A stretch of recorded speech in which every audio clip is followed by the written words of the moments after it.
Bem, a primeira coisa que eu gostaria de saber de vocês, para a gente começar o nosso diálogo de hoje, eu vou tentar ser o máximo mais breve possível. Qual é a ideia de hoje, de instante, de agora, de presentidade que vocês têm? Alguém poderia me dizer algo, ou, sei lá, pensar comigo junto? Qual é a ideia de instante, de hoje, de faticidade ou de presentidade que vocês têm? Como é que vocês visam isso aí? Não precisam pensar teoricamente, caso. Né? Podem pensar assim, olhando para o instante de vocês. Qual é a ideia que vocês têm desse instante, deste hoje, desta presentidade?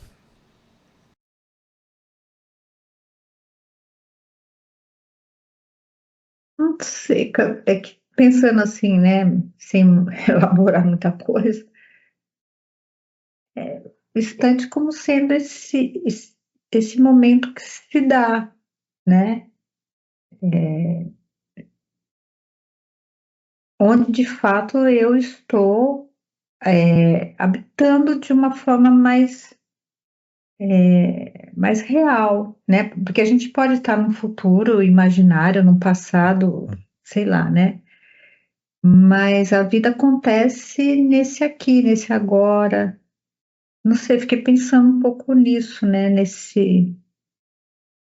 Essa coisa do que é um tema também pensado por Kierkegaard também, né? O instante, né? Os filósofos, né? Uhum, Heidegger, o mesmo Spinoza também fala disso, né?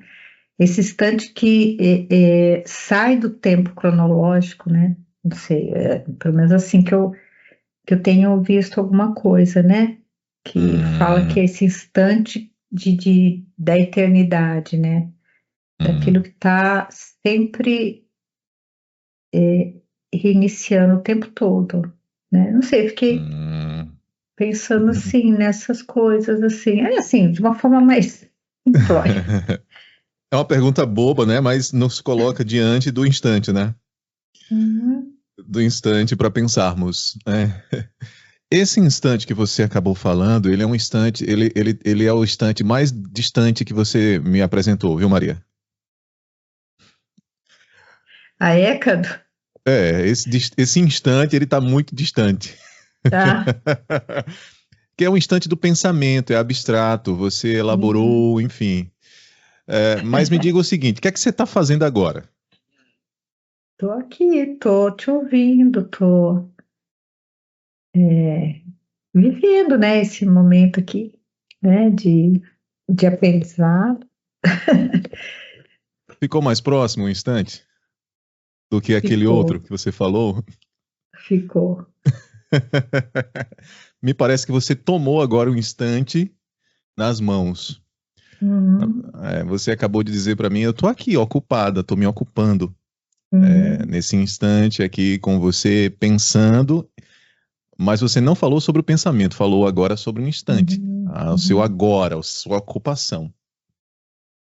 E assim, né, Cadu, eu acho que estar aqui nesse momento tem um sentido de estar numa abertura, né?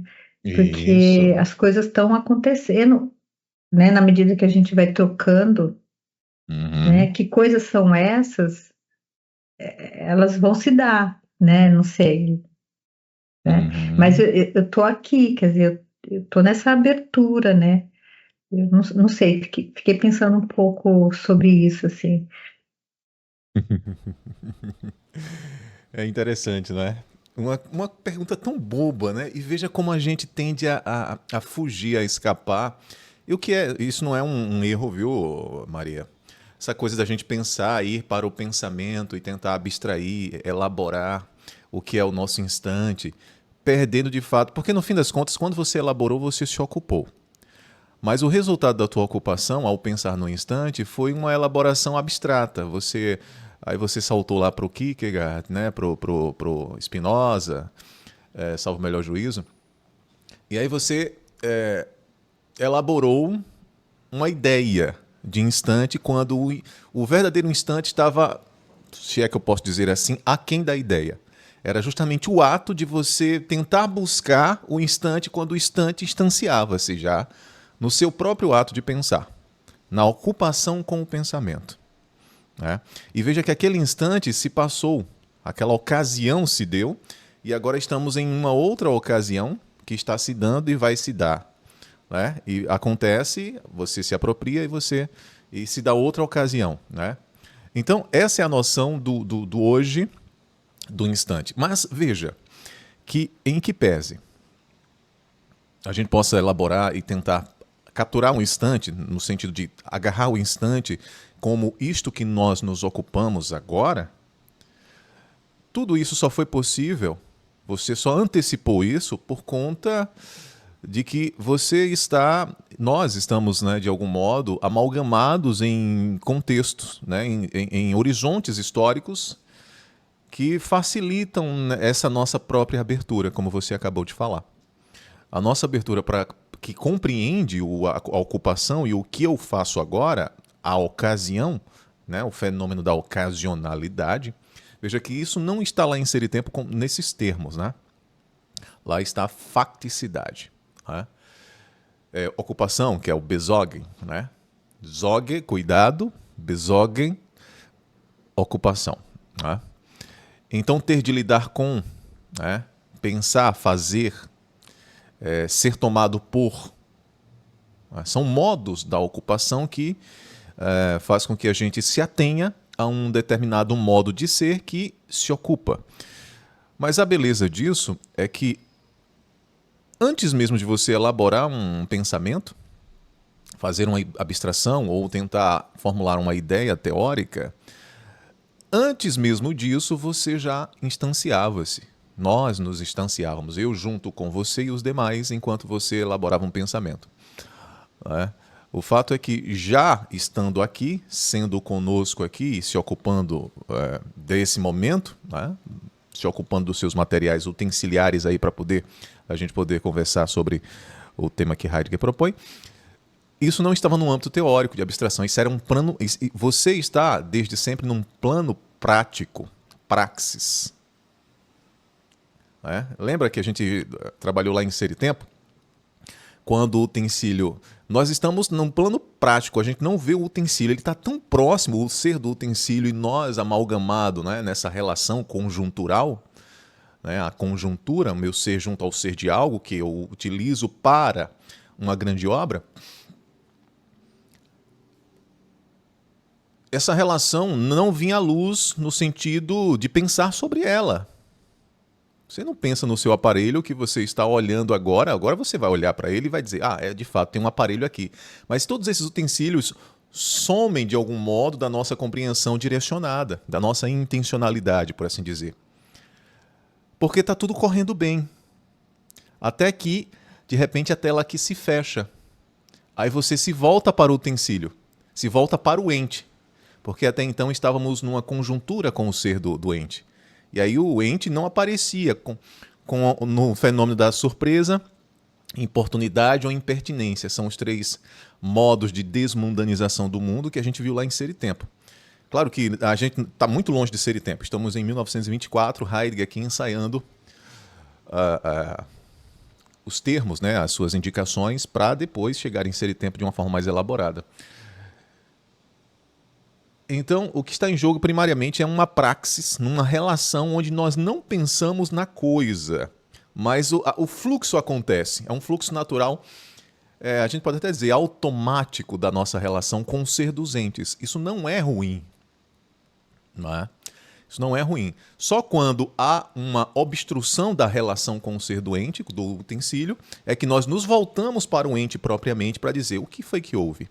E a gente sai do modo prático para o modo da perscruta, né? Da análise. Então, do modo do ser, na medianidade, né? Na cotidianidade, na vida prática, e o modo da reflexão. É por isso que nasce a epistemologia, nasce a ciência. Porque é visar o objeto, intencionado ao objeto, à coisa, né? Esse é o modo do pensamento prático, né? Cotidiano, e o modo do pensamento científico. Só que este aqui é base para esse. Tá? Então, o nosso instante é um instante da ocupação. Não é um instante do pensamento. É por isso que eu disse, poxa Maria, você foi muito para longe. O teu instante estava distante. Porque você acabou não se voltando para o agora. O meu instante estou aqui. Atenta, buscando compreender, estou aqui, ocupada com isso, estou aqui. Né? Mas isso é normal. É porque o mais próximo, Heidegger diz isso lá em Ser e Tempo, né? O que é mais próximo é o que mais a gente não vê.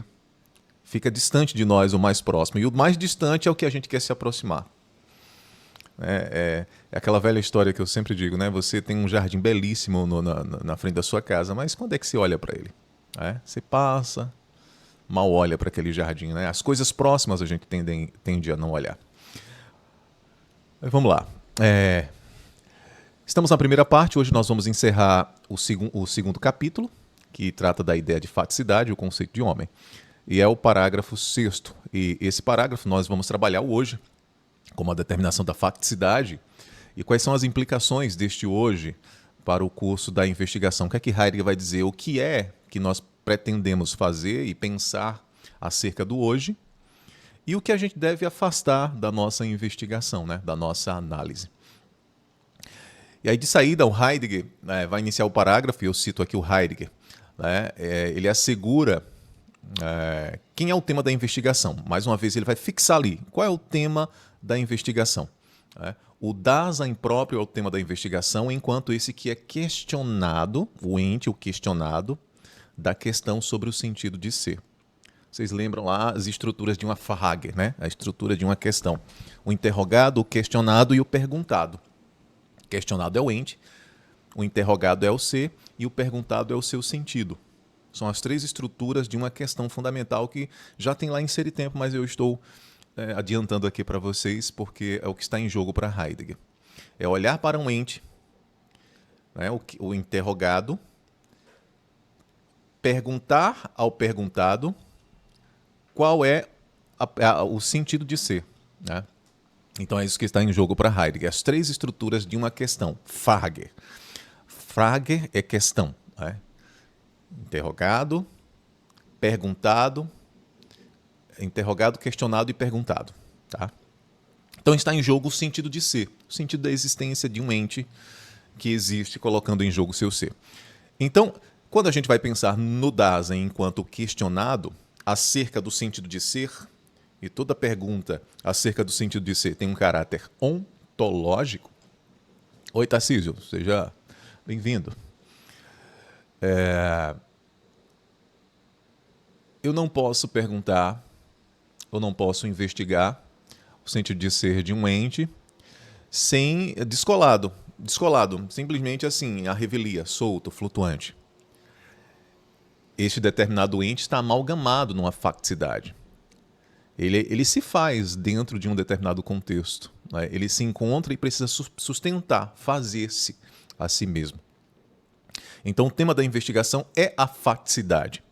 É o modo de ser e de dar sentido e de buscar sentido para a existência de um determinado ente que se faz, um fatiamos. Então, faticidade, quando a gente pensar em Dasein e facticidade, a gente tem aí uma perspectiva quase sinonímica, né? Eu sou minha facticidade, eu sou aí, eu sou o Dasein. Eu sou um fatiamos, um ter de ser, que coloca em jogo o seu próprio ser, cada um de nós, num mundo com um horizonte histórico determinado. Então, como é que é essa tensão entre as minhas possibilidades livres, né? E a tensão do mundo histórico que impõe as suas estruturas determinadas? Facticidade, como Heidegger expõe, deve ser compreendida aqui como o maneira de ser de um ente que, sendo entregue a si, ou seja, a responsabilidade de ter de ser, eu sou entregue a mim. Por quem, Cadu? Não se sabe. Entregue a si mesmo para ser e ter de articular-se, né? articular-se num horizonte histórico transmitido por tradição, herdado por tradição, que lhe fora legado, né? Herdado por tradição. Esse horizonte histórico, e ele mesmo não foi dado por si mesmo. E o próprio horizonte histórico também não foi dado por si mesmo. É legado. Ele tem que suportar esse ter de ser já num mundo determinado. Não é fácil, né? Nós sabemos o que temos que enfrentar. Mas, Cadu, tradição é uma coisa ruim? Horizonte histórico? Não. Não. Ter de suportar o meu ser, assegurar meu ser, é algo ruim? Não está em jogo nada disso. O que está em jogo é a facticidade. Ter de ser entregue a mim mesmo no horizonte histórico. Por isso que a pergunta, qual o sentido de ser numa estrutura como essa? Dado a mim mesmo para suportar e ter de ser em todas essas determinações prontas, né? Em todas essas determinações legadas. Não posso dizer prontas, né? Mas legadas. E eu ter de fatiamos, de fazer-me. Em termos simples, faticidade é um fazer-se apesar de. O apesar de é o apesar de horizonte histórico já constituído. Apesar dos pesares, apesar de ser entregue a mim mesmo, de ter de suportar e sustentar o meu ser, colocar em jogo o meu ser, e apesar de horizonte histórico, apesar de tudo isso, faticidade é suportar o seu apesar de. Olha que interessante. Apesar dos pesares, eu tenho de ser. Portanto, um fatiamos. Façamos, um fazer-se a si mesmo apesar dos pesares. Então, nós temos, de algum modo, essa liberdade de fazer-nos no interior, aspas, dos limites que nos são impostos pelo horizonte histórico hermenêutico, por tudo que fora legado por tradição. De algum modo, o hoje aponta para isso. Então, quando eu falo apesar, não tem aqui um cunho moral, ruim ou bom. Nós não estamos ainda falando sobre isso, não está em jogo essa investigação de um cunho bom, ruim, moral. Até porque os fundamentos do que seja bom ou ruim, no apesar dos pesares, ainda está muito distante de nós pensarmos os fundamentos disso, as implicações. Né? Está muito distante, porque, ora, se a gente não conhece bem a causa, porque somos entregues a nós mesmos, como é que a gente poderia trazer um juízo de valor se é bom ou ruim? Acho que, no fim das contas, isso para Heidegger é puramente esquecimento. É puramente seguir o curso do impessoal, da falação pública que a gente vai tratar ainda hoje. Importa ter em mente que a própria faticidade do Dasein aponta para a direção. E aqui é uma questão metodológica que o Heidegger está apontando, né? A sua correspondência ao aí ocasional. Deixa eu destrinchar isso aqui para vocês, para ficar bacaninha, né? Para que vocês possam compreender e seguir aqui, conseguir articular o sentido. A faticidade do Dasein aponta para a direção. Heidegger vai dizer, peraí, é como se ele dissesse assim, deixa eu olhar aqui para esse ente, eu não gosto desse termo interior, né? Vou colocar no âmbito a partir do qual este ente se ocupa. Ele dá sentido à sua existência a partir da ocupação. Ou seja, ele estuda para ser psicólogo, ele busca ser, ter, produzir, fazer-se, tornar-se psicólogo, mestre, doutor, isso e aquilo. Se ocupar é um modo dele se ocupar fazendo-se, de modo a dar sentido à sua própria existência, de modo a se articular nesses horizontes de tradição e, de algum modo, dar sentido a essa sua existência que ela é nua, ela é vazia de sentido, de determinações ontológicas. Ora, se ele é jogado, lançado no mundo e tem de fazer, se não está nada pronto, é uma aventura, de algum modo, né? Fazer-se a si mesmo. O bom é que, de algum modo, por um lado, o horizonte histórico antecipa as suas possibilidades futuras. E aí está o caráter da temporalidade de Heidegger, que é fantástico, né? Essa é a parte boa, se a gente for pensar numa perspectiva maniqueísta, de bom ou de ruim, né? De bom ou de mal. A parte difícil ou ruim, aspas, seria que eu tenho que enfrentar as tensões dessas determinações e lutar para quebrar certas estruturas que afligem, enfim, vamos ver, pensar aí as questões da minoria, não é? Que afligem, que escraviza, que subalterniza. Mas até nisso há beleza, porque essas tensões mostram o poder do fazer-se, apesar do sofrimento. O poder de você colocar seu ser em jogo e lutar por fazer-se. Claro, a troco de vidas, sangue, né? Enfim.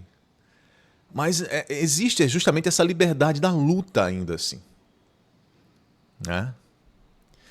Então, no fim das contas, se tivéssemos que fazer um juízo de valor da tradição, de tudo isso, é que imagine como poderíamos nos antecipar sem um sido, sem tradição.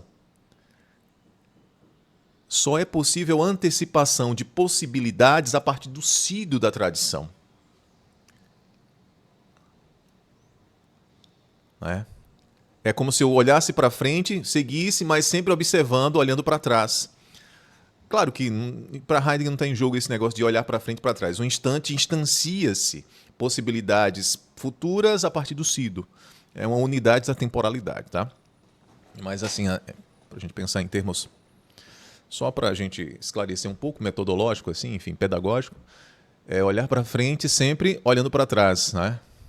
Porque a antecipação do futuro parte de referências sidas. Quando eu falo sido, é o ser sido, né? Enfim. Então, e tudo isso, a própria facticidade aponta a direção a partir do qual o Dasein é propriamente correspondência na abertura. Então ele olha para esse ente no âmbito de sua própria facticidade e essa facticidade aponta para a direção da sua própria abertura. E aí, Maria, como você bem comentou, esse instante, Cadu, é propriamente abertura, né? E aí você foi feliz, felicíssima ao comentar isso. Talvez você tenha comentado nem tão...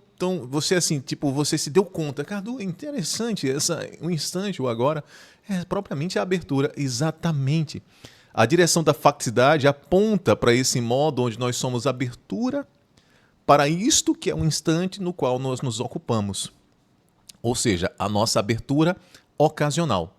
O fenômeno da ocasionalidade. O hoje, um instante. O em cada ocasião. É isso que essa frase diz. A própria facticidade aponta para a direção. Que direção é essa? Nem passado, nem futuro. É um instante. É o hoje. É o tema da nossa conversa de hoje aqui. Ocasionalidade e o hoje. O que é que Heidegger vai dizer sobre a ocasionalidade e o hoje? Esses termos são fundamentais porque são conceitos ou indicações formais, acenos do Heidegger que são assim incríveis para a gente ter uma noção do que ele está propondo na sua investigação. O fenômeno da ocasionalidade e o hoje, né? Trata-se do mesmo. Uma determinação da ocasionalidade é o hoje, ou seja, o que determina a ocasionalidade é a instanciação. Esse termo instanciação não está em Heidegger e eu não vejo ninguém falando, né? É um termo que eu utilizo. Instanciação seria o acontecer, né? Esse instante que acontece e que deu lugar a um sido enquanto instancia-se e antecipa-se, instante, esse fenômeno da unidade. Uma determinação da ocasionalidade é o hoje, ou seja, o hoje determina a ocasionalidade. O estar, verbo, né, o ser, ou demorar-se, no sentido de habitar, estar próximo de, junto a, já no presente. Apropriar-se sempre dele. Às vezes, no mais das vezes, né? Não compreendido, mas vivido. não compreendido como um instante. Agora, opa, o que eu estou fazendo? Se ater a um instante e aquilo que se faz no instante. No mais das vezes isso acontece de forma, no meio da ocupação, ninguém fica pensando no instante, né? Apenas se ocupa de algo ou com algo. Heidegger tomará o hoje, né? E eu coloquei aqui ocupação esquecida, porque isso aqui é uma temporalidade imprópria, que está lá inserido tempo, e a gente vai ver depois aqui mais à frente, né? A temporalidade imprópria é a temporalidade esquecida na ocupação. Tá? Heidegger tomará o hoje como a referência para prosseguir com sua investigação. Foi o que nós falamos aqui. A própria faxicidade aponta para a direção, ou seja, a sua abertura, como você falou, Maria, é ocasional. É uma determinação do hoje. Então, Heidegger tomará esse hoje como essa ocupação esquecida ou imprópria, como uma referência para prosseguir com sua investigação. Ele não vai utilizar isso aqui ainda, essa coisa do impróprio, temporalidade imprópria esquecida. Lembremos que ele está no início da investigação. Então, alguns conceitos só virão depois. Só que eu tendo a antecipar aqui para vocês, para que vocês já guardem de algum modo, né? Pelo menos recolham na memória. Ontologicamente, o hoje supõe. Veja que ele está trabalhando aqui com o termo suposição. Por quê? O caminho não está previamente determinado. São acenos, e ele vai pegando aqueles acenos, mas depois isso precisa se confirmar na investigação. Um caminho fenomenológico não está previamente determinado. Isso não seria o próprio método fenomenológico, deixar e fazer ver as coisas tais como se mostram no curso da investigação. Então, ontologicamente, ou seja, trabalhamos aqui no sentido ontológico, o hoje supõe o presente do agora, o impessoal. O ser e estar com os outros, o Mitzai, ser com, o nosso tempo. Veja que aqui nós estamos com aproximadamente, deixa eu ver, 1, 2, 3, 4 existenciais. Um instante, o impessoal, o Mitzai, ser com, e o nosso tempo, o hoje. Né? Vamos guardar isso aqui. Ontologicamente, o hoje supõe o presente do agora, o impessoal, já sabemos o que é o impessoal, né? O dasman, o agente, né? A agente, o ser está com os outros, ser com, tá? E o nosso tempo, tá? O nosso instante. Esse nosso tempo ele colocou em aspas porque ele quer meditar um pouco sobre o que seja esse hoje e o nosso tempo e como a gente tem que afastar. E aí é onde ele vai entrar justamente aqui no mal entendido, na referência a esse hoje, a esse agora enquanto abertura, e quais são dois tipos de mal entendidos que se dão quando a gente quer tomar o nosso tempo ou hoje. Tá? Então, ele diz o seguinte, o primeiro mal entendido. Esse mal entendido reduz, né? Esse tipo de pensamento reduz e traz um mal entendido que ele quer afastar no curso da investigação. Então, geralmente, quando pensamos no nosso hoje, no nosso instante, a nossa referência pode ser as tendências do nosso tempo. Isso aqui Heidegger não está abstrato. Ele está olhando para o seu tempo e olhando para as ciências ou a cultura da sua época e dizendo o que é que se pensa no hoje. Mas olha que interessante. Em que pese Heidegger estivesse lá em 1924, 1920, década de 20, investigando e olhando para o seu tempo e vendo o que é que, de fato, o hoje significa enquanto tendências mais interessantes, se a gente olhar para o nosso tempo hoje, parece que não é muito diferente. O que guia o impessoal, o agente, a atmosfera pública, o discurso, fala-se de, hoje mesmo, agora, o que é que mais se fala? O julgamento de Bolsonaro. Porque é a tendência mais interessante do instante. Até que isso se passe, esse instante se passe, e nova tendência nos tome a atenção para refletir e falar. E fala-se de, e discute sobre. Só que Heidegger está dizendo, calma, nós não vamos... Isso aqui reduz a orientação. A facticidade, isso constitui, de algum modo, a facticidade, mas nós não vamos nos orientar pelas tendências mais interessantes para investigarmos o hoje em sentido ontológico do próprio Dasein. Então ele vai dizer, seguir a referência tomando hermeneuticamente nas mãos o hoje e refletindo sobre as tendências mais interessantes do presente como, sobretudo, como passatempo. O que é que Heidegger está dizendo aqui? Isso vem e eu tomo aquilo como passatempo. Eu não me aproprio daquilo na minha própria existência como um modo fundamental do meu ser constituído pelo instante histórico. É passatempo. Por que passatempo? Daqui a pouco o julgamento Bolsonaro passa e uma nova tendência interessante, mais interessante, vai ser o meu novo passatempo. E veja, passar tempo. Passar tempo. A temporalidade ela é fundamental em Heidegger, né? Constitui a essência do Dasein enquanto cuidado, antecipação já sendo em junto a. Mas essa temporalidade imprópria ela é uma temporalidade de fato do passar tempo, mas nunca assumir propriamente a minha própria temporalidade, assumindo ela como a minha própria temporalidade finita. É só passar tempo que me faz escapar e fugar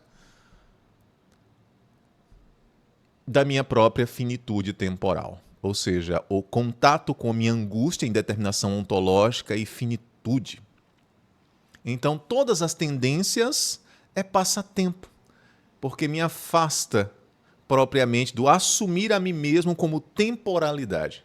É por isso que eu preciso passar o tempo. Para não confrontar, primeiramente, a minha finitude, né? E a minha angústia. Guardem isso. Então, isso aqui é uma tendência que reduz a referência ao agora, ao instante originário que deveria ser. A segunda referência ao instante é quando a gente toma hermeneuticamente, quando se interpreta a referência ao hoje como um sinal de... E aí me lembra as noções sabe, aquela noção do budismo, dessas práticas meditativas, né? Que tomam o agora como um instante intencionado. Você estar presente. E a gente ouve muito isso, né? O estar presente para o meu agora, né? A consciência presente na respiração. Heidegger vai apontar que isso também é uma redução e um mal entendido da compreensão, da interpretação da referência do hoje para um instante. Então, quando se interpreta a referência do hoje como um sinal de obrigatórias meditações profundas e infrutuosas, as mais vazias, né? Por que as mais vazias? Ele coloca aqui, eu até coloquei a observação entre parênteses. Por que vazia? Porque o Dasein já se encontra numa referência a uma ocupação. Então, você vê nas práticas, algumas delas, não sei todas, mas diz que, bom, você tem que observar o seu engajamento mental, ou seja, a sua ocupação, para que você possa ficar suspenso de toda ocupação na meditação. Mas, caramba, em si mesma, a própria meditação já não é uma ocupação? Não é um engajamento com o próprio ato de meditar? Isso por quê? Porque o tempo todo esse ente, por mais que ele tente abstrair, chegar num patamar de observação do observador, num grau alto de meditação, ali está sempre um engajamento, numa referência. Não tem como.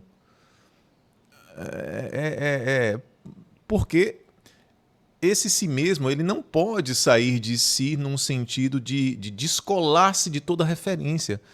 A própria visão de meditação é visão de mundo, é visão engajada. E ele não pode se deslocar disso. Heidegger vai dizer lá em Ser e Tempo que o único modo de nos desligarmos de toda e qualquer referência é a partir da disposição fundamental da angústia, quando ela irrompe. Isso é muito raro, né? Se ver, sentir e se compreender. Ela rompe com todas as referências, nexos referenciais. Então, uma meditação, por mais que ela chegue num alto grau elevado, ela não vai romper, porque é necessário porque ainda constitui uma referência ao mundo da meditação. Então, acho que Heidegger foi bem radical nesse sentido, né? Foi nas raízes, de fato, do que pode romper a mundanidade do mundo para este ente, para o Dasein. Então, Meditações profundas, que ele vai chamar infrutuosas, são as mais vazias, porque elas de fato tentam esvaziar esse engajamento com o mundo quando ela própria está dentro do próprio horizonte de mundo, não é? E ele vai dizer, né, encontra-se numa referência de um si mesmo isolado e ensimesmado, não é? Esse si mesmo, ele não pode ficar ensimesmado, né? A não ser quando ele fica de frente com o seu próprio ser diante da sua finitude, na disposição fundamental da angústia, onde o nada é manifesto. Então, para chegar numa meditação onde o nada se manifesta completamente, sem nenhuma referência de mundo, não é a própria meditação, mas uma disposição fundamental, que é a disposição da angústia. O nada se dá, nada de referência, nada, ele se encontra suspenso. Então, essas são duas referências que reduzem essa referência ao hoje, né? A presentidade, no sentido de estar presente para mim, uma meditação profunda, enfim.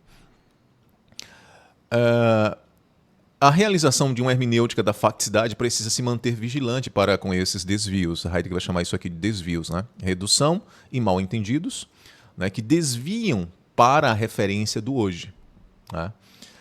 Em casos assim, o que se cultiva são apenas curiosidades. E de fato, meus queridos e minhas queridas, quando a gente vai olhar para as tendências, o modismo de uma época, seja no mundo das artes, da cultura, da mídia, da diversão, do entretenimento, da política, tudo só adressa a curiosidade do agente. Fala-se das tendências do instante. Curiosidade também, o ato de meditar. Então vira uma moda, né? Um mundo zen, aí todo mundo vai praticar budismo, aí vira uma moda, uma tendência de época. E aí você se apropria, porque se medita, porque fala-se muito disso, e a gente acaba consumindo, não é? Essas coisas, mas nunca somos despertados propriamente para aquilo que não está no horizonte da tendência, mas está esquecido. É nesse sentido que Heidegger, de algum modo, vai visar essa apropriação do nosso instante quando aquilo nos concita, mas não é uma tendência. Lembram da tendência aí? Teve uma época de uma viralização do mindfulness, né? Agora deve ter outras tendências. Eu não acompanho muitas coisas sobre essa. Por exemplo, as tendências de buscar a transcendência, enfim, essas palavras que vão surgindo, aí viram tendência, todo mundo começa a falar, e as próprias ciências acabam se enveredando nessas tendências, né? A própria academia acaba se enveredando nessa tendência. Hoje nós estamos numa tendência. Qual é a grande tendência do momento hoje no mundo acadêmico? Nós temos ali uma corrente que vai falar sobre o decolonialismo, né? Então isso está muito forte hoje como tendência. Daqui a pouco isso se esfria e vem uma outra tendência, seja agregada a essa tendência ou uma reelaboração dessa tendência. Então isso vai acontecendo. E tudo isso é o hoje histórico, de algum modo. Mas não é uma. E aí é onde o Heidegger vai apontar para isso aqui. A gente tem que olhar isso e perceber que isso não significa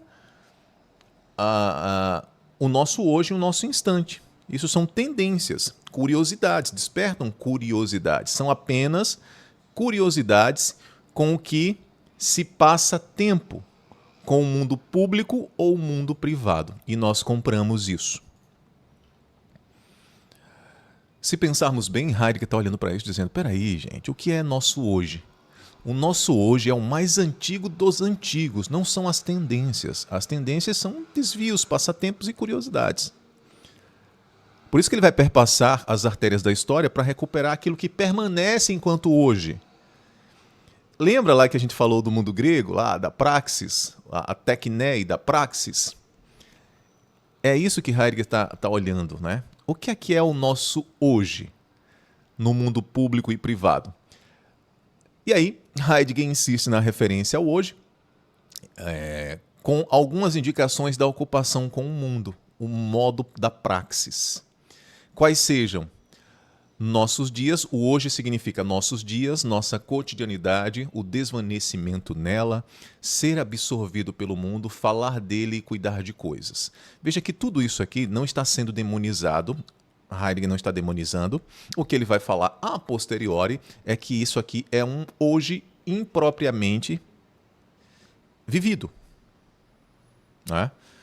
Esse modo da ocupação ele é originário, mas quando ele está absorto no mundo do impessoal, eu me aproprio disso como se apropria. Mas não sou concitado primariamente, eu sou concitado pela falação, pelo mundo público, pelo mundo do impessoal. O hoje, no ater-se do Dasein, como um modo de determinação da facticidade, ou seja, a orientação que determina a facticidade é esse hoje, só se mostrará em seu caráter ontológico, e portanto ser, quando se explicitar o que Heidegger denomina de fenômeno fundamental da facticidade, que é justamente a temporalidade, temporalité. Né? Heidegger observa aqui que não é um categorial, é um existencial. A temporalidade constitui o ser do próprio Dasein. Não é uma categoria que ele vai e se acopla, mas é constitutivo do seu próprio ser. Então, esse hoje, no ater-se, só se clarificará no sentido de ser próprio ou impróprio a partir do fenômeno fundamental da temporalidade. Como é que eu, Dasein, você Dasein, se constitui temporalmente e como essa temporalidade se dá no âmbito da ocupação do seu instante? Se dá de modo próprio ou impróprio? Esquecido ou rememorado? Assumido ou desleixado? Propriamente ou como se temporaliza? Nós temos vários binômios aí. No fim das contas, é a temporalidade que deve tornar claro um determinado modo de ser esquecido do Dasein. É isso que está em jogo. Que temporalidade é essa temporalidade da ocupação, do me ater ao ente? A maneira como compreendemos o mundo, Welt, e nos atemos a ele, se dá no mostrar, por meio de uma interpretação pública. Então, o modo como eu compreendo o mundo, no mais das vezes, é um modo como eu ouvi falar, como se ler, né? A tendência nossa, e vocês deverão concordar comigo, mas se não concordarem, não tem problema, podem levantar a discordância, é que o nosso aviamento, a nossa inclinação é sempre pelo que a corrente majoritária diz. Então eu me filio. Né? Quando alguém diz algo que eu estou filiado ou concordo, eu faço isso. Né? Então nós estamos sempre dando anuência, concordando com aquilo que faz sentido de um certo modo, mas aquilo que eu já ouvi falar, caractere histórico, né, de algum modo, aquilo que o mundo público, que a corrente majoritária, que um grupo maior defende, né? Mas eu nunca coloco em questão esse meu concordar. E por que eu me inclino para o que a corrente majoritária? Veja uma coisa simples, assim, basilar. Eu sempre me inclino para onde eu vejo que tem mais demandas, né? Então, veja, nós temos aqui um grupo. A Quadratura nunca lotou. A Quadratura nunca teve, assim.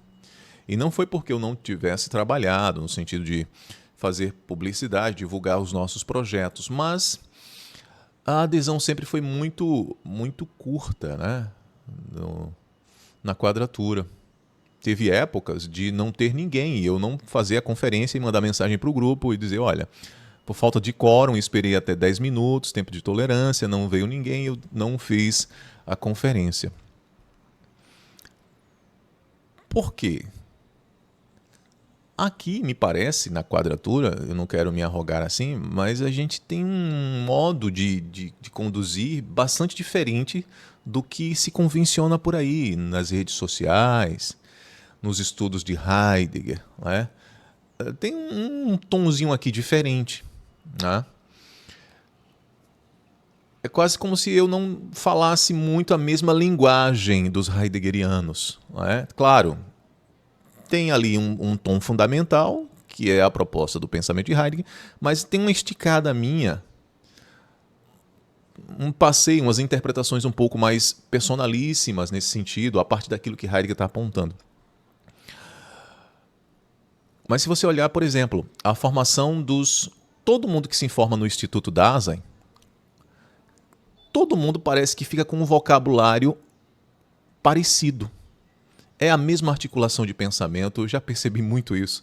É o mesmo jeitinho de falar, às vezes até a tonalidade da voz é a mesma. Todo mundo se nivela nesse sentido. Então, se você vê as formações, seja do Instituto Dasein, de outros institutos, parece que há uma conformação e um nivelamento. E a ideia, no fim das contas, não é nivelar. Porque nivelar conforma, né? Fecha, conforma, deixa conformado. A ideia na quadratura é desconformar, é inconformar, é inquietar. Muitas vezes vocês saírem daqui, caramba, não entendi nada, ou não fez sentido, ou nossa, que bagunça na minha cabeça, enfim. É gerar de fato uma tensão e um desconforto. Muitas vezes no pensamento, na reflexão, naquilo que a gente toma como reflexão no momento. Então, por isso que quando a gente vai falar essa coisa da visão de mundo, a tendência é que tudo se nivele, que se fale como se fala, mas a tendência, de fato, na quadratura, a tendência não, o que nós propomos na quadratura é justamente essa inquietação para que vocês continuem no percurso, se aquilo inquiete vocês tragam para cá, a gente discuta, mas que não existe um final, um caminho, algo pronto para vocês, algo não, mas é que aquilo continue reverberando, né? Então, é justamente tentar quebrar a tendência do nivelamento do agente, do como se fala, do como se diz, do como é, né? E manter vocês despertos para as grandes questões, como a gente acabou de fazer com um pequeno exemplo no início com Maria, né? Maria foi para lá, a gente puxou para cá. E daqui a pouco Maria ficou mais confusa ainda, inquieta. Ou seja, desconformar o pensamento, né? Tirar da conformidade com. Toda conformidade é nivelamento. Ah, Cadu, então eu vou viver a minha vida toda desnivelado? Não, mas pelo menos para que você esteja desperto para o seu próprio nivelamento, ou a sua busca de nivelamento. Né? Então, tal interpretação possui um caráter público e uma visão de mundo do Dasein, né? E isso é normal, não tem nenhum problema, demonização. O que se dá em jogo nesse nivelamento é justamente isso que Heidegger vai chamar, com um termo técnico, de falação. Falação, o que é falação, né? A falação é o como, o modo, né? A maneira, lembra do como, do modo de ser? A maneira com que uma determinada interpretação de si, a interpretação que eu tenho, nunca é propriamente minha. Mas é uma interpretação que está à minha disposição, e aí eu posso tomá-la. Não é uma interpretação advinda de um impulso, de uma inconformidade com o meu tempo. Mas, ao contrário disso, uma conformidade com o meu tempo. É algo que está disponível para mim e eu me aposso. Na verdade, eu nem me aposso, né? Heidegger vai dizer o seguinte, que eu simplesmente falo como se fala. Não é nem que eu me aposse, porque se eu me apossasse, o caminho seria outro. Mas está tão aí disponível a falação, o discurso público no meio de agente que eu acabo falando como se o fenômeno da indeterminação fala, né? Os termos se, indeterminado. Então, a falação é o modo, a maneira com que determinada interpretação de si mesmo está à disposição para mim.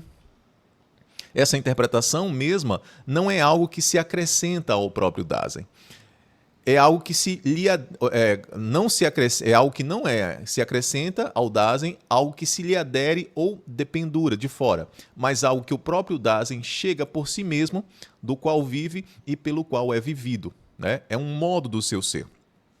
Daí eu vivo isso juntamente com, no próprio mundo, no impessoal. Então, isso aí eu acabo, né, chegando a essa interpretação e falando da maneira como se fala. No mais das vezes, aliás, de saída, no modo do nivelamento. Né? Aí ele vai entrar no fenômeno falação, né, e medianidade e o impessoal. Medianidade, nivelamento, né, trata-se do mesmo. Esta interpretação do hoje é melhor caracterizado, e veja, isso aqui, por mais que o meu tom pareça, e eu até compreendo, pareça que eu estou dizendo que isso aqui é uma coisa horrível, uma coisa errada. Não é, né? E o Heidegger também não está vendo isso como algo errado.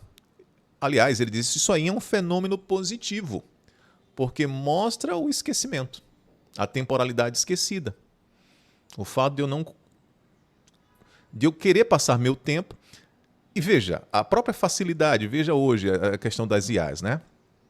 Como eu falei aqui no início, para quem chegou agora, eu acabei me atrasando. As minhas demandas durante essas 2 semanas foram intensas e eu não consegui preparar essa aula com carinho para vocês do jeito que eu gosto, fazer o percurso de novo com Heidegger.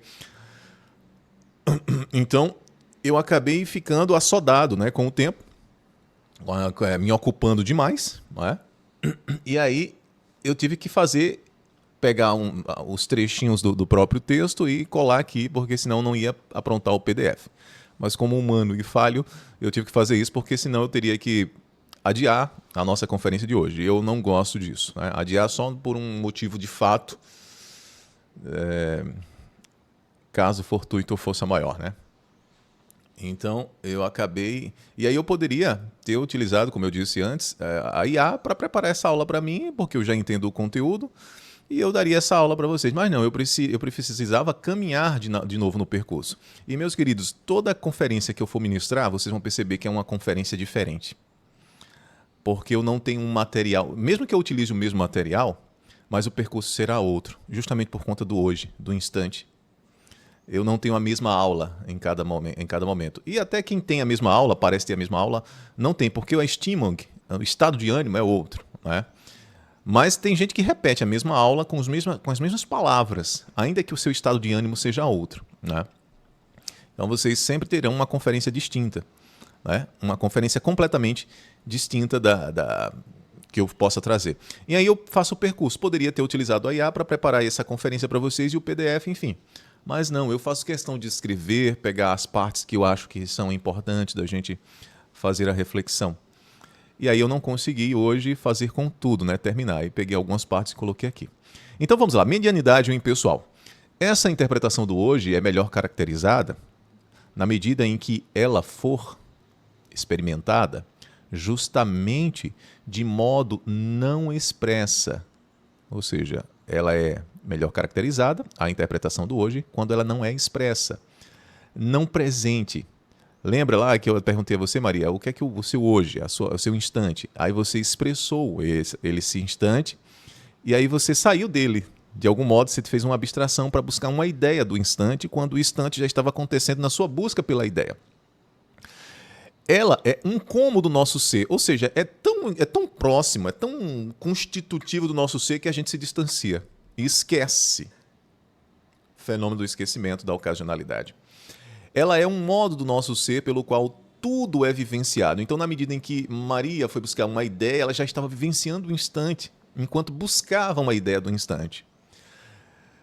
Por isso que eu falei, né? Mas essa ideia, você buscando o instante, ficou tão distante do instante, né? Enfim. Justamente porque constitui o público como tal, a medianidade que está ali no modo de ser público e de interpretar esse modo de ser público, e que qualquer um pode entender facilmente, nada do que lhe ocorre passa despercebido. A falação fala de tudo, com uma peculiar falta de sensibilidade em relação às diferenças próprias. Veja, falta de sensibilidade com as diferenças próprias, ou seja, com as singularidades. Falta de sensibilidade com as diferenças, porque mediania. O modo como eu acho que deve ser e como eu sinto que deve ser, eu quero medianear, né? eu tento não, né? A falação acaba encobrindo as diferenças, porque medianiza todo mundo. Medianidade e impessoalidade. A falação fala de tudo com uma peculiar falta de sensibilidade em relação às diferenças. Enquanto é tal medianidade, o mais próximo, sem perigo, o mais próximo enquanto a maior parte das vezes, o público constitui o modo de ser do impessoal. Aquilo que é mais próximo, o modo de ser público arrasta, né? E acaba constituindo o modo de ser impessoal, ou seja, arrasando as diferenças. Torna impessoal e não pessoal. Diz-se, veja o fenômeno do se, ouve-se, conta-se, supõe-se, espera-se, concorda-se que... Três pontinhos. A falação não pertence a ninguém. Ninguém se responsabiliza pelo que foi dito de maneira impessoal. Porque o impessoal é impessoal, não tem como você pessoalizar. Não é próprio, não visa as diferenças, não, é insensível, aliás, para as diferenças. E aqui nós temos o quê? Um modo de ser que é propriamente uma visão de mundo que constitui também a nossa existência, isso não é mal. O hoje, né? E aqui, na verdade, esse texto tem que vir para cá, né? Isso aqui tinha que vir para cá, né? Como o impessoal guia as ciências. Hoje, aí o Heidegger, a própria medianidade acaba guiando também o modo de pensar científico e até os cientistas, seja de qual área for. Eles estão sempre visados ou visando as tendências e adequando os seus próprios saberes às tendências e demandas, enquanto tendências de passatempo, e não enquanto problemas filosóficos profundos, enraizados em estruturas ontológicas. Isso é uma discussão aqui muito poderosa no campo das ciências rigorosas, por assim dizer, como Husserl vai tratar, né, vai tentar propor essa fenomenologia para fazer uma ciência rigorosa. Uma ciência radical, que várias raízes. E o Heidegger já vai pegando essa referência de Husserl, propor essa radicalização, né, das ciências regionais para uma ciência fundamental, né, uma ontologia fundamental, como ele vai dizer. Então, ele fazendo essa crítica e olhando para o seu tempo, ele vai dizer, hoje, o estado das ciências e da universidade tornou-se ainda mais questionável. É como se dissesse assim, bom, queridos, isso aí depois, lá em 1934, deixa eu só ver a hora aqui para não passar muito, 1934, tá cedo ainda, 1934, o Heidegger, quando vai ali a autoafirmar, né, a autoafirmação da Universidade Alemã, quando ele está ali envolvido no Terceiro Reich, né, com o Partido Nazista, pelo menos quando ele adere ali e vai ser reitor, isso ele diz lá na entrevista da Der Spiegel, que é a entrevista Testamento, que ele vai dizer que o que ele queria como reitor da universidade era, de fato, refundar a universidade, né, uma autoafirmação da Universidade Alemã, justamente para que ele tirasse ela dessas garras das tendências de passatempo, das tendências de moda, né? Tudo bem, Merielle? Até a próxima. Então, é isso que está em jogo para ele. Mas veja, isso não estava em jogo só em 1934, quando ele vai se filiar, mas já em 1924 e antes, era uma preocupação do jovem Heidegger, digo, o do próprio Heidegger, essa rigorosidade nas ciências e a sua própria crítica à questão da universidade. Então, por exemplo, se você toma aí o decolonialismo, se ela não se radicalizar e se esse movimento ficar apenas na perfunctoriedade, né, e não se radicalizar em estruturas elementares e ontológicas fundamentais, sair do seu próprio setor para refundar essas questões, é só uma tendência. E aí, por isso que ele vai dizer, o estado da ciência e da universidade tornou-se ainda mais questionável. Será que mudou hoje? Não. Continua questionável. Continua questionável. Imaginem só que eu fui, uma vez eu fui falar com um advogado que era doutor em direito, e aí fui colocar essas perspectivas de uma refundação do próprio direito, não ser capaz de enxergar a partir de suas estruturas ontológicas, porque ele está apenas setorizado e ele precisaria sair das suas próprias estruturas para enxergar.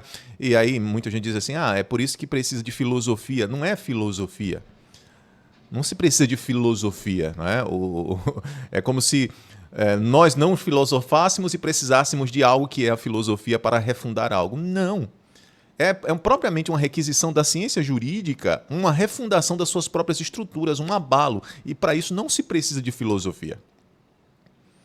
É radicalizar em estruturas ontológicas, e aqui não estamos falando de filosofia, é uma questão tão fundamental que sai da sua própria área de domínio para refundar aquilo que é radical para a sua própria área de domínio. E isso não é só para o direito, é para todas as ciências. E isso, de fato, é fazer ciência rigorosa. Agora, deixa eu perguntar para vocês, com exceção de alguns poucos que estudam isso profundamente, quem na ciência da psicologia, do direito, da sociologia, de qualquer outra ciência está preocupado ou sequer tem noção disso? Meus amigos, é muito raro, porque está todo mundo visando tendências. E aí dizem, mas isso aqui é o problema fundamental do nosso tempo. No mais das vezes são tendências de passatempo. É modismo, por assim dizer. É o assunto da vez, né? E a radicalização em estruturas ontológicas radicais e fundamentais não está na visão. Sabe por quê? Porque nem sequer são orientados por essas... nem sequer visa o próprio fenômeno e orientação, mas sim uma ideia. E aí o idealismo, né? O idealismo... enfim, orientados por essa noção futurística, por exemplo, das tecnologias, enfim, uma série de coisas, uma série de confusões que acontecem no próprio âmbito das universidades e da própria ciência. E por isso que ele diz naquela época e continua hoje para a gente. O estado da ciência e da universidade tornou-se ainda mais questionável. Fala, Antônio.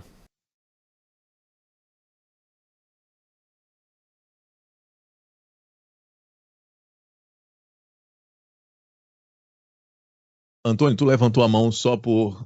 Tu batesse aí no botão, foi? O microfone dele tá fechado. Eu não tô vendo vocês aqui, porque eu tô na tela do... Desculpa, agora vi. Sim, manda ver, Antônio. E como é que você distingue o que é modismo ou não? Ontem, por acaso, eu fui para um evento aqui que falou da Revolução Francesa e do que levou naquela época a Revolução. Basicamente os filósofos, e Diderot, aquele pessoal Robespierre, e falou-se também no John Locke, né? Depois em Karl Marx, ou seja, essas teorias, aquelas teorias da época não se aplicam mais às circunstâncias de hoje, porque o mundo hoje é outro. Operário, essa coisa toda, hoje é outra dinâmica.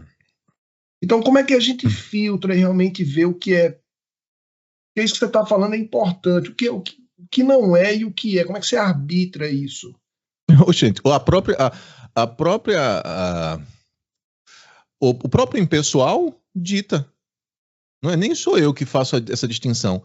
Olha para agora, para o contexto. Qual é a tendência? Quem dita é o próprio impessoal. É a própria falação pública. O que é que se fala? O que se fala atualmente? É a própria tendência. É a tendência de passatempo.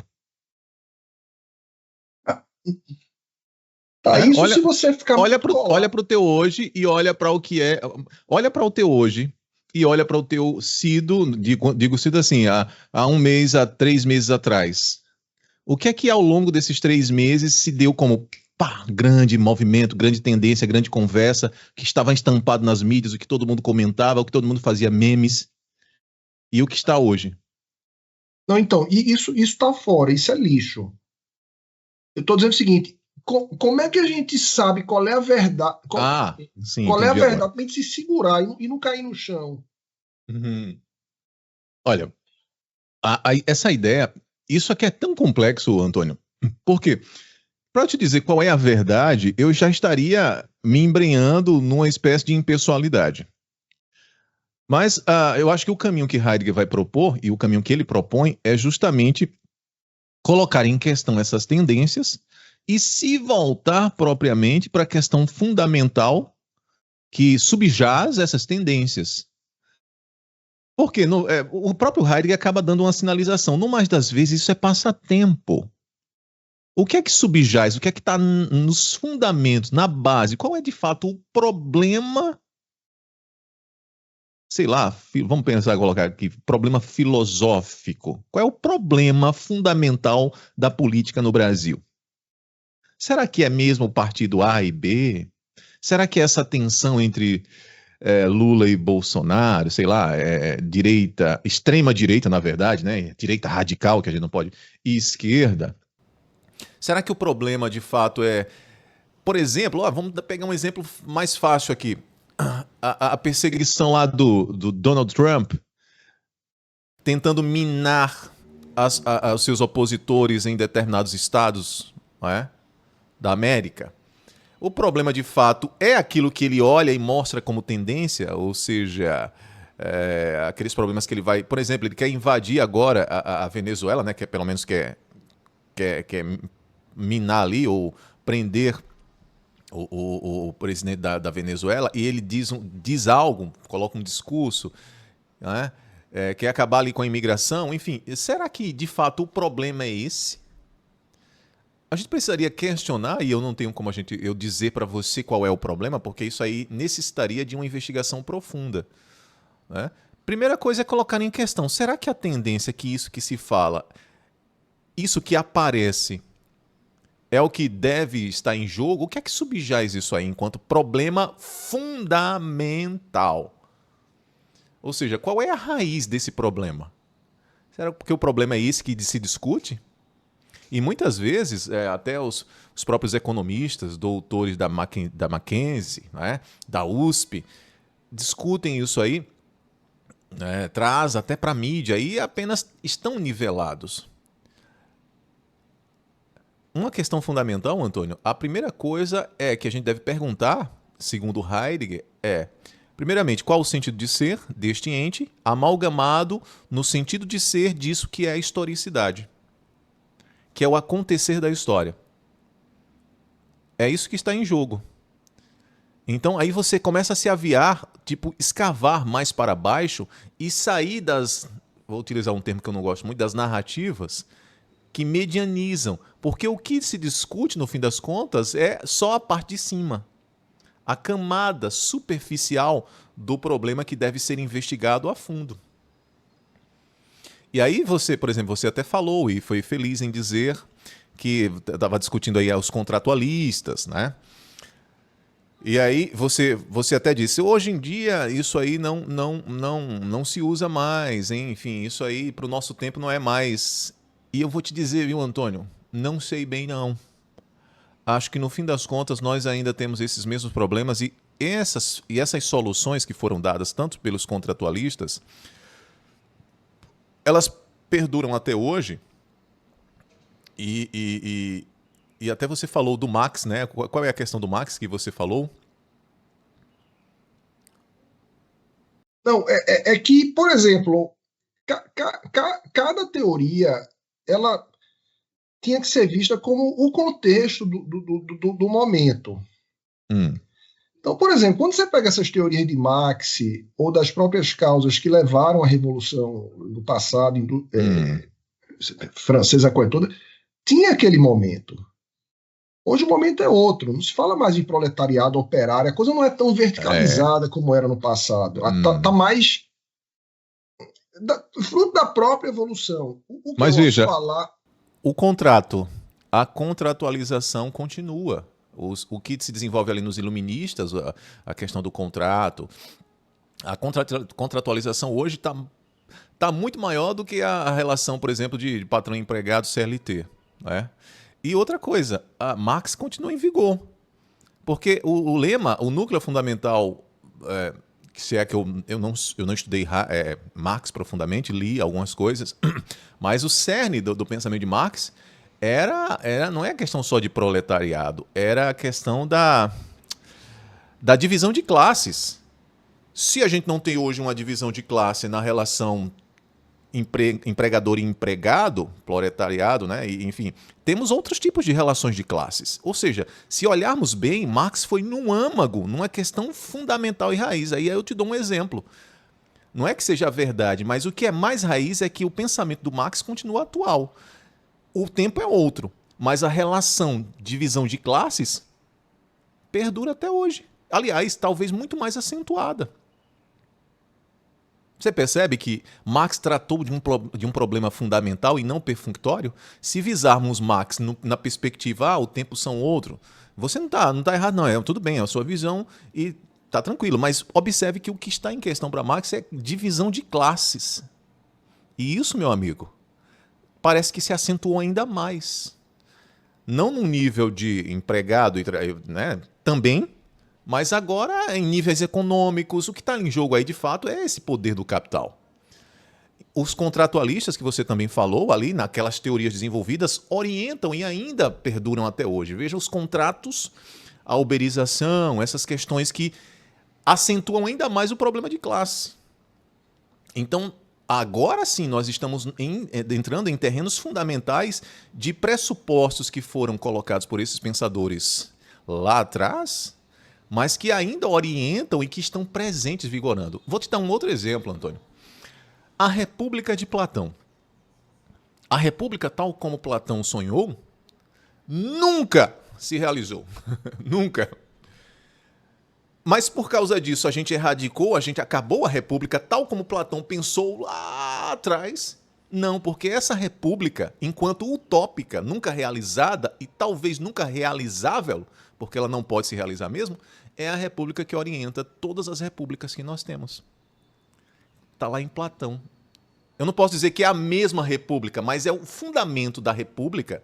Por isso que eu estou falando aqui, fundamento e não a perfunctoriedade. O que aparece, o tempo mudou, mas os fundamentos pelos quais se erige ou foram erigidos continuam os mesmos. São os mesmos fundamentos que orientam.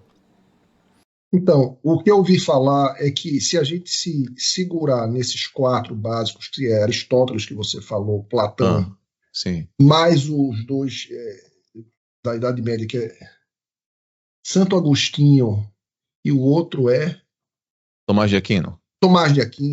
Então, esses 4 são meio que o quadrupé, o tripé, para a gente se ancorar e se fortificar nos dias de hoje. Em relação a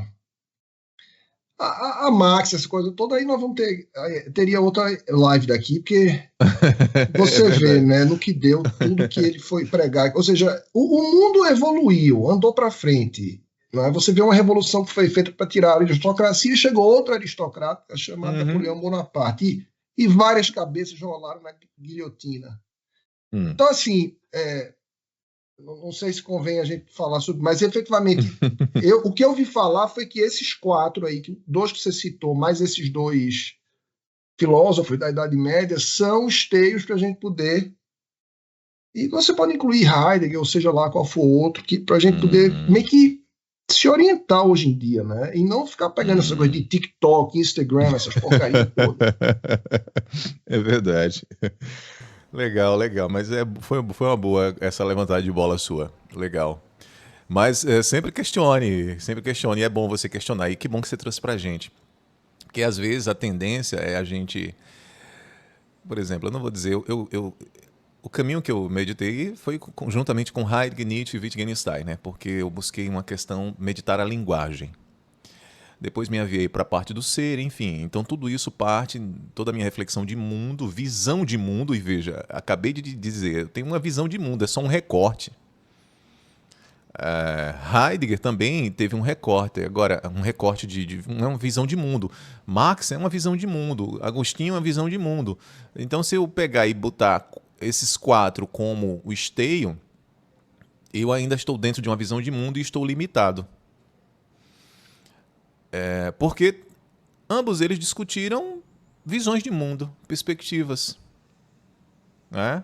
O próprio Heidegger, a partir de uma perspectiva, provavelmente tenha sido assim o que radicalizou um pouco mais. E, no entanto, ele ainda, ao tentar pensar a totalidade de tudo que há, a totalidade do ente, ele também não podia alcançar essa totalidade. Porque ele ainda era limitado e estava diante de uma visão de mundo. Então, no fim das contas, de toda essa totalidade e no âmbito dessa totalidade, o que nós podemos alcançar é só uma visão de mundo. E tem toda uma outra totalidade que nos ultrapassa, que nós não podemos alcançar. Então, se eu posso tomar esses 4 ou outros como referências para pensar determinadas visões de mundo, mas não esteios fundamentais da totalidade, né? E aí, sim, tá tranquilo. E aí todo o pensamento desses camaradas orientam as perspectivas que nós temos hoje, seja no âmbito da tradição ou no âmbito da tradição filosófica ou no âmbito da tradição teológica, né, medieval. E eu concordo bem com você que, por exemplo, Platão e Aristóteles, o que temos de noção de conceito, fazer ciência, vem desses caras, sobretudo Aristóteles. A visão dele das categorias é o que o que nos informa como fazer ciência. O próprio Heidegger questiona os pressupostos a partir desses caras. E se não fossem esses caras, como é que Heidegger poderia colocar em questão determinadas visões ou o que aparece para ele? Então, de fato, mas eu ainda vou te dizer, eu acho que as grandes orientações primárias vêm dos pré-socráticos.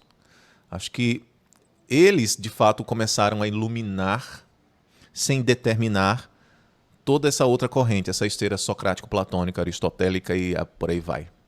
Acho que o Heidegger foi muito feliz em dizer assim, não, precisamos dar um passo de volta, mas não um passo de volta a Sócrates, Platão e Aristóteles, mas a Anaximandro, Heráclito, Parmênides. Não tinha nada ali determinado, estruturado como tem Aristóteles. As estruturas das categorias, a própria metafísica, a interpretação, né? Enfim, as estruturas de pensamento pelas quais nós pensamos hoje advém desses caras, lógico. A religião vem desses caras, Tomás de Aquino, enfim, Santo Agostinho e toda aquela corrente patrística, né? Enfim, tomista, escotista, né? Mas o passo de volta é necessário. Talvez, viu, Antônio, e demais aqui, se a gente não tivesse caído no surto da nossa onipotência como seres humanos, a gente não tivesse a caminho de destruir nós mesmos. Se meditássemos mais sobre os acenos desses pensadores pré-socráticos, mais ainda, para iluminar o pensamento desses pós-socráticos, né, dos pensadores outros, Sócrates, Aristóteles, sobretudo Aristóteles e os demais, a gente teria um mundo que não estivesse caminhando para o seu desabamento. Porque os de trás moderavam o nosso surto de onipotência. Essa é uma reflexão que deve ser feita. A gente descartou, tem só fragmentos e acha que esses fragmentos não nos orientam. Tem muita sabedoria ali. Pois bem, a gente fez um hiato aqui muito bom. Valeu, Antônio, pela contribuição. Enfim, o que acontece hoje? Nada. Escrevem-se brochuras sobre a crise das ciências, isso Heidegger está falando do seu tempo, né? Sobre a tarefa das ciências. Conta-se de uma pessoa para outra, isto é, diz-se como e pelo que se ouve de que as ciências se acabaram. Hoje em dia, há inclusive uma literatura própria, ele está falando do seu tempo, né, sobre a questão de como deveria ser a ciência, como é que se faz ciência, né? Porém, além disso, nada acontece.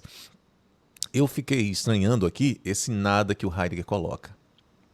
Esse nada não é um nada que não deve ser visado. Tá?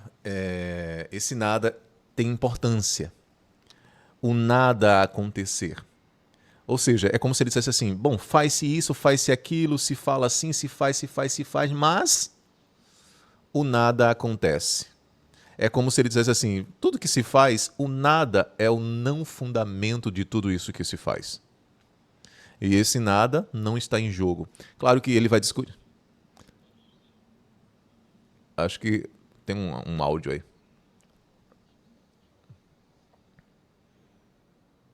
Queria falar, Antônio?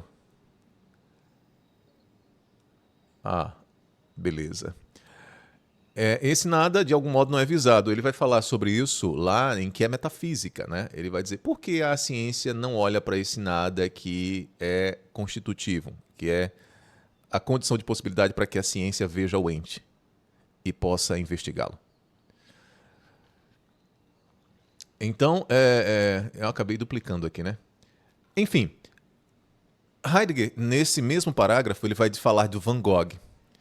Ele vai dizer que toda essa ocupação, no mais das vezes irrefletida, é fuga do próprio ser do Dasein. Né? É fuga do próprio ser do Dasein, do seu próprio estado de indeterminação, do seu próprio nada constitutivo. Ele vai dizer que isso é uma fuga justamente da disposição fundamental da angústia. Ele vai falar do Van Gogh, que o Van Gogh escrevia cartas para o seu irmão, e numa frase ele vai dizer: eu prefiro morrer de morte natural do que me preparar para morrer na universidade. E aí Heidegger vai perguntar, mas por que isso? Porque Van Gogh chegou ao topo da loucura justamente porque ele arrancava quadros do seu corpo. No sentido de que o agente, o mundo, queria guiar ele para um determinado modo de ser e ele tentava suportar, ou pelo menos não ser guiado por esse modo e essa orientação do comercial, do artístico do comércio. Né? Então ele acabou enlouquecendo, justamente confrontando o seu ser aí com esse modo de ser do impessoal que força o mundo das artes, o mundo do artístico, a arte que vira, negócios. E não mais uma expressão do espírito, no sentido de uma expressão do próprio ser aí assumido, do próprio Dasein assumido. Então, o hoje, o instante, é um hoje que nos afoba de algum modo.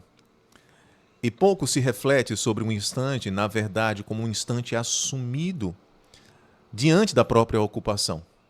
Né?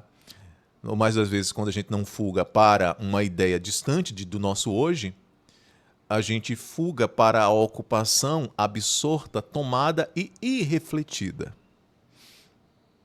Heidegger vai dizer que aí está o ponto de orientação para a nossa investigação da facticidade, para compreender o elemento fundamental dessa facticidade, que é a temporalidade. Mas temos outros caminhos ainda para investigar, que é o que Heidegger vai propor no próximo parágrafo. Né? O que a gente trabalhou hoje era refletir, né? Trabalhamos um instante, o nosso hoje, que estava em questão para Heidegger e que também está em questão para nós. O nosso hoje enquanto essas tendências de modismos e passatempos. Vamos colocar em questão? De fato, isso aí é o elementar, é o fundamental? Como é que nós podemos nos aproximar para encontrarmos os problemas fundamentais que, no final das contas, não tem nada de modismo, mas sim são os mesmos? O que muda é a face, é a aparência. É a aparência do problema. Mas, nas estruturas fundamentais desse problema que aparece enquanto distinto, diferente, é o mesmo problema fundamental de toda a tradição, de toda a história e de toda a existência humana. Me parece que é isso que Heidegger quer mostrar para a gente. Enfim, nós finalizamos hoje o segundo capítulo da primeira parte do curso. Né? A ideia foi pensar neste segundo capítulo da primeira parte a ideia de faticidade e o conceito de homem. A gente passou ali pelo conceito de homem, enfim, o conceito de hermenêutica, ocasionalidade. Trabalhamos hoje, um instante histórico, né? E para o próximo encontro, a gente vai para o terceiro capítulo, que é a interpretação odierna do hoje. Veja que parece redundante, né? O odierno hoje. Qual a interpretação odierna do hoje, né? Isso aqui vai ser o terceiro capítulo. É o terceiro capítulo. E nesse terceiro capítulo a gente vai inaugurar o parágrafo 7º, que é a interpretação do hoje na consciência histórica. E eu acho que esse vai ser bacana, viu, Antônio? Justamente porque toca nisso que você falou aí. Cadu, o que se discute, uma teoria que se desenvolveu em determinado lugar histórico, em determinado momento, não serve para hoje, porque tudo mudou, enfim. Mas será mesmo, Antônio? Lembra que eu falei ainda agora? Será que o que aparece mudar não é só a aparência? E os problemas fundamentais continuam mesmo, como eu dei o exemplo, a teoria desenvolvida pelos contratualistas para resolver soluções de conflitos por ali, né?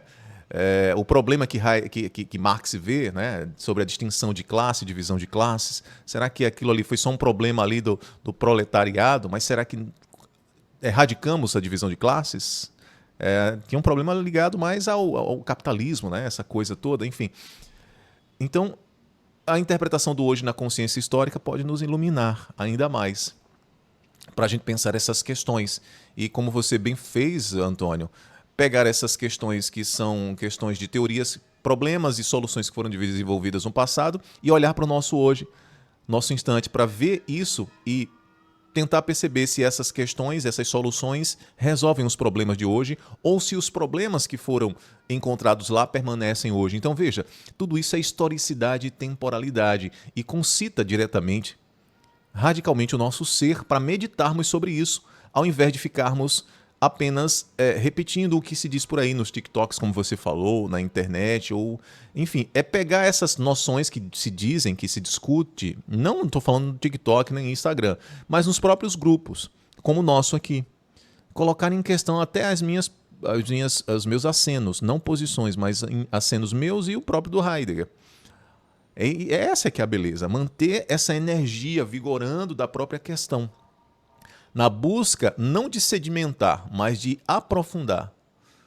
Escavar mais até a pá entortar. Como diz o Wittgenstein. Escavar até entortar a pá. E continuar escavando. Trocar de pá. A pá seria, sei lá, as teorias, né? Por assim dizer. Se a gente pudesse dizer assim. Enfim.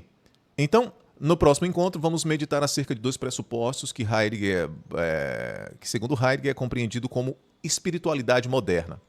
A gente vai discutir um pouco essa modernidade, que desemboca nisso que nós temos hoje e nos problemas que vêm, né? Aí primeiro vamos trabalhar a consciência histórica como consciência cultural, isso que a gente cultiva como cultura, e a consciência filosófica, que essa é fundamental para nós. A consciência questionante, né? Que busca questionar, filosófica, e isso que a gente entende como filosofia. Então vamos continuar nosso percurso. O caminho é íngreme, mas é maravilhoso.